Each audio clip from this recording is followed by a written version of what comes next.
সকল আকারের স্রষ্টা আমার আল্লাহ নিরাকার। এটা কোরআন শরীফের আয়াত দিয়ে প্রমাণিত। এটার নাম আকীদা নয়, এটা ইসলামী আকীদা নয়। আপনি যে বড় হুজুরের কথা শুনছেন, সে বড় হুজুর আল্লাহ সম্পর্কে আপনাকে আকীদা শেখার দোষ কিনা? অবশ্যই এটা দোষ, ওটা দোষের কারণ। যার সবকিছু ঠিকঠাক আছে এটা হলো গুণের কারণ। তো কোরআনে হাকিমের ভিতরে আল্লাহ রাব্বুল আলামিন তার চোখের কথা বলছেন, আল্লাহ তার হাতের কথা বলছেন, আল্লাহ তার পায়ের কথা বলছেন, আল্লাহ তার এই যে অবয়বের কথা বলছেন, এগুলা হলো আল্লাহ। ওই দিন আল্লাহ তাআলা পায়ের নলা বের করে দেবেন, মানুষকে ডাকবেন, সব মানুষ সাজদা করার জন্য আসবে। এই আয়াতের ব্যাখ্যায় আল্লাহর নবী মুহাম্মদ সাল্লাল্লাহু আলাইহি ওয়াসাল্লাম মিশকাতুল মাসাবি কিতাবু আহওয়ালিল কিয়ামত ওয়া বাদিল খালক বাবুল হাসরের প্রথম পরিচ্ছেদে হযরতে আবু সাঈদ খুদরী রাদিয়াল্লাহু থেকে হাদিস আসছে। আল্লাহর রাসূল সাল্লাল্লাহু আলাইহি ওয়াসাল্লাম বলছেন যে কিয়ামতের ময়দানে আল্লাহ তাআলা তার পায়ের নলা উন্মোচন করে দেবেন। ফায়াসজুদু লাহু কুল্লু মুমিনিন ওয়া মুমিনাতিন, প্রতিটা মুমিন মুমিনা তাকে সাজদা করবে। এরপরে ওই ব্যক্তিরা সাজদা করতে পারবে না যারা পৃথিবীর জমিনে আল্লাহকে সাজদা করেছিল রিয়াআন ওয়া সুমআতান, মানুষকে দেখার জন্য অথবা খ্যাতি লাভের আশায়, মানে ভোটের আশায়।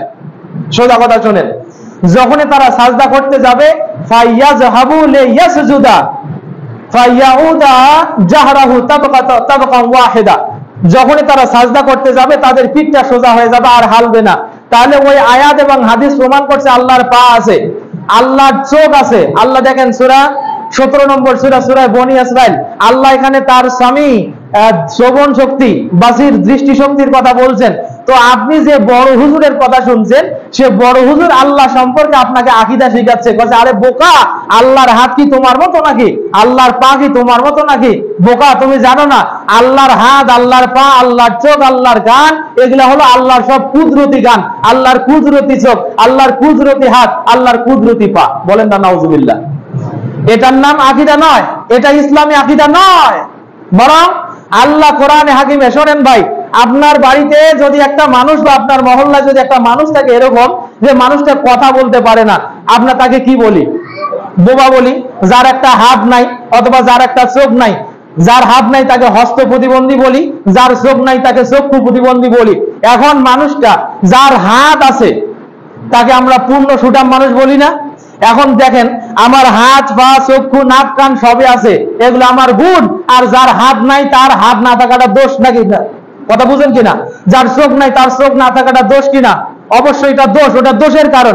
যার সবকিছু ঠিকঠাক আছে এটা হলো গুণের কারণ। তো কোরআনে হাকিমের ভিতরে আল্লাহ রাব্বুল আলামিন তার চোখের কথা বলছেন, আল্লাহ তার হাতের কথা বলছেন, আল্লাহ তার পায়ের কথা বলছেন, আল্লাহ তার এই যে অবয়বের কথা বলছেন, এগুলা হলো আল্লাহর সিফাত। এগুলা কি? এগুলা আল্লাহর সিফাতকে হুবহু ওই অর্থে বিশ্বাস করতে হবে। এ ব্যাপারে ইমাম বুখারীর একজন ওস্তাদ আছেন, নাম হলো নুআইম ইবনে হাম্মাদ রাহিমাহুল্লাহ। তিনি প্রায় আজ থেকে 1200 বছর আগে, 1100-1150 বছর আগে একটা কথা বলে গেছেন। আপনারা জানেন কি এই কথা? ইমাম লালকাই তার শারহে উসুলে আকাঈদে আহলে সুন্নাহ ওয়াল জামাআহ এই কিতাবের 2 নম্বর খণ্ড 532 নম্বর পৃষ্ঠাতে কোট করছেন, মান শাব্বাহাল্লাহ বিখালকিহি ফাকাদ কাফারা, কোন ব্যক্তি যদি আল্লাহকে তার সৃষ্টির সাথে সম্পর্কিত করে সে ব্যক্তি কুফরি করে। আবার ওয়ামান জাহাদা মা ওয়াসাফাল্লাহু বিহি নাফসাহু ফাকাদ কাফারা, আল্লাহ কোরআনে হাকিমে তার সিফাত বর্ণনার ব্যাপারে যে কথাগুলো উল্লেখ করেছেন সেগুলো যারা অস্বীকার করে সেও কুফরি করে। এই জায়গায় আপনার সাথে কথা, তাহলে আল্লাহ বলছেন আমার হাত আছে, আল্লাহ কি বলছেন? আল্লাহ বলছে আমার হাত আছে, আল্লাহ বলছে আমার পা আছে, আল্লাহ বলছে আমার দৃষ্টি শক্তি, শ্রবণ শক্তি আছে। এখানে হাফেজ ভাইরা আছেন হয়তো 2-1 জন। আল্লাহ কি কোথাও বলছে ইয়াদু কুদরাতিল্লাহ? আল্লাহ কি কোথাও বলছে রেজলু কুদরাতিল্লাহ? আল্লাহ কি কোথাও বলছে সামাউ কুদরাতিল্লাহ? আল্লাহ কি কোথাও বলছে বাসারু কুদরাতিল্লাহ? এরকম কোন কথা কোরআনে আছে কিনা? কি হাফেজ ভাই আছে? এরকম কোন কথা কোরআনে নাই।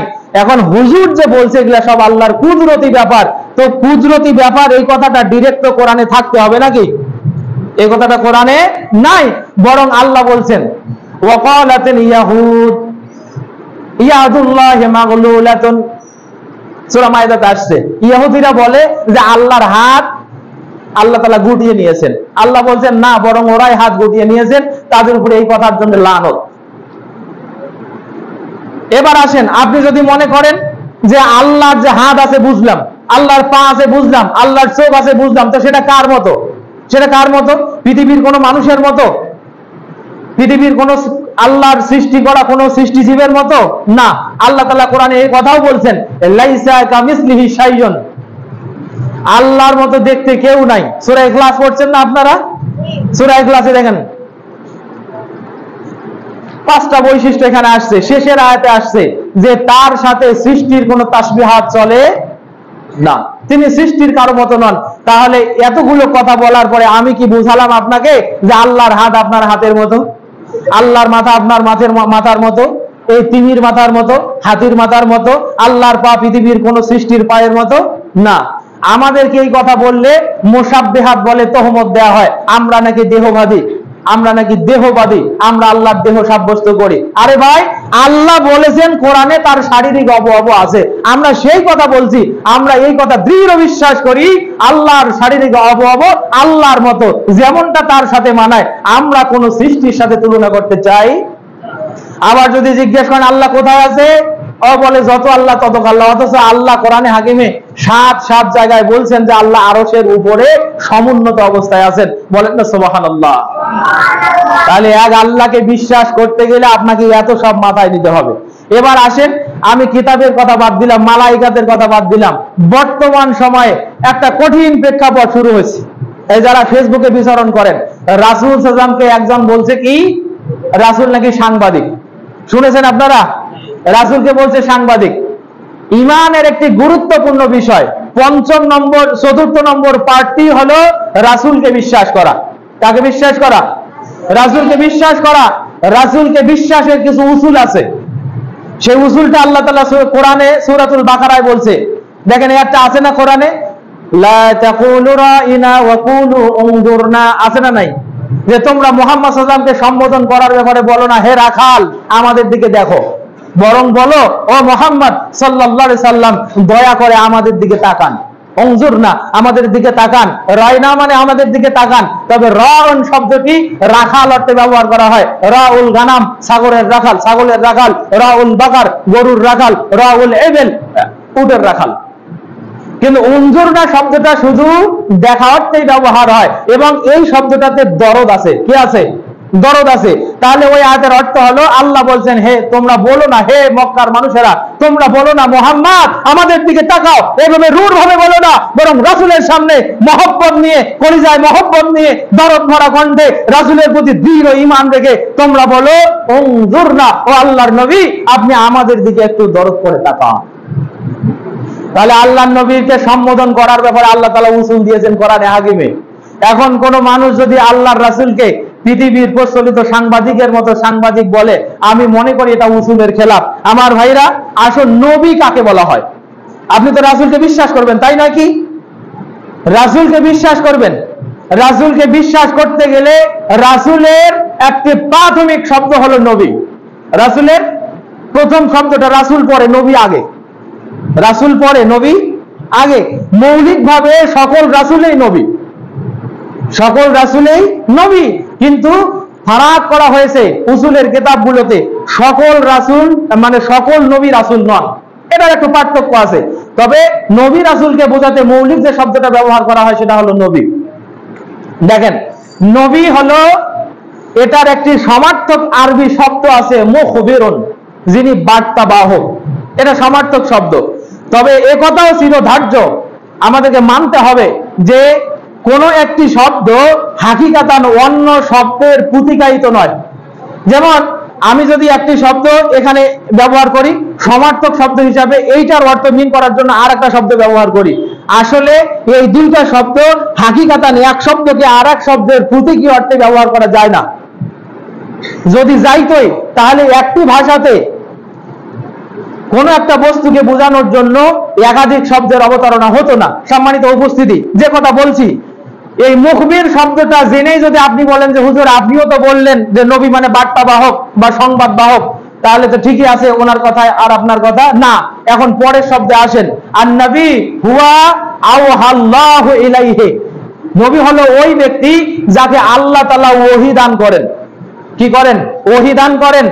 বেওসিতাতে জিবরাইল আলাইহিস সালাম আও আল মালাইকা, জিব্রাইলের মাধ্যমে অথবা ফেরেশতার মাধ্যমে অথবা আওবে রুয়াতিস সালিহাতে স্বপ্ন যোগে, কি যোগে? স্বপ্ন যোগে, আও ইলহামিন ফি কলবিহি, অথবা তার মনে সরাসরি আল্লাহ কথা ঢেলে দেন। এই তিন পদ্ধতিতে তার উপরে কোথা থেকে ওহী আসে বলেন তো? আসমান থেকে। তো পৃথিবীর জমিনে যারা সাংবাদিক হয় তারা তো এখানে একটা খবর লেখে, লাগার পরে ওই তিন রাস্তার মোড়ে এই খবরের অপোজিশনে যে আছে সে 10,000 টাকা ধরিয়ে দিলে ও আবার রংপুর গিয়ে খবরটা চেঞ্জ করে সব ওর নামে দেয়, ওর পক্ষে দেয়। আছে না? না এরকম খবরদার আছে না? সম্মানিত ভাইরা, বুঝতে হবে এই কথাটা মুয়াফিকান, মানে নবী এবং সাংবাদিকের আরবি যে সাহাফিয়ন, এই কথা দুটা কোনোভাবে ইসলামে একই অর্থবোধক নয়। এইটাকে একটা শব্দকে আরেকটা শব্দের প্রতিরূপ হিসেবে ব্যবহার করার বিন্দু মাত্র সম্পর্ক ইসলামী উসুল দ্বারা প্রমাণিত নয়। সুতরাং নবীকে নবী বলতে হবে। নবীর অর্থ এই সাংবাদিক করা এটা উসুলের খেলাফ, চূড়ান্ত ভাবে এটা ইমানি খেলাফ। এই জন্য যে বক্তা এই কথা বলেছে তার জন্য তাকে তওবা করা অবধার্য হয়ে গেছে। আপনারা বুঝেছেন? তাহলে নবীকে বিশ্বাস করতে গেলে আপনাকে এই উসুলগুলো খেয়াল রাখতে হবে। সম্মানিত উপস্থিতি, তাহলে বলেন ঈমান কি কোনো ঠুনকো জিনিস?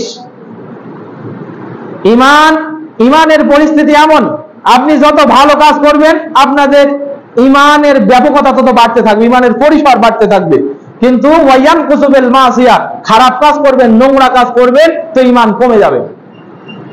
সম্মানিত উপস্থিতি, এজন্য বলছি ঈমানদার হওয়ার জন্য আপনাকে সর্বোচ্চ সজাগ থাকতে হবে। যেমনই তিনটা শর্ত পালন করতে হবে, তেমনি এই তিন শর্তের ভিতরে আল্লাহকে বিশ্বাস করতে গেলে ওখানে কিছু উসুল আছে, সেটা আপনার মনে রাখতে হবে। আল্লাহর কিতাবকে বিশ্বাস করতে গেলে সেখানে কিছু উসুল আছে, সেটা আপনাকে মনে রেখেই ওটা বিশ্বাস করতে হবে। রাসূলকে বিশ্বাস করতে গেলে রাসূলকে মানার যে মানহাজ আছে সেই মানহাজ অনুসরণ করেই আপনাকে মানতে হবে। আল্লাহ রাব্বুল আলামিন আপনাদেরকে ঈমান সম্পর্কে আরো সতর্ক, সজাগ এবং সুন্দর হওয়ার তৌফিক দান করুন। বলেন আমিন। আল্লাহুম্মা আমিন। ভাই আমি কি শেষ করব?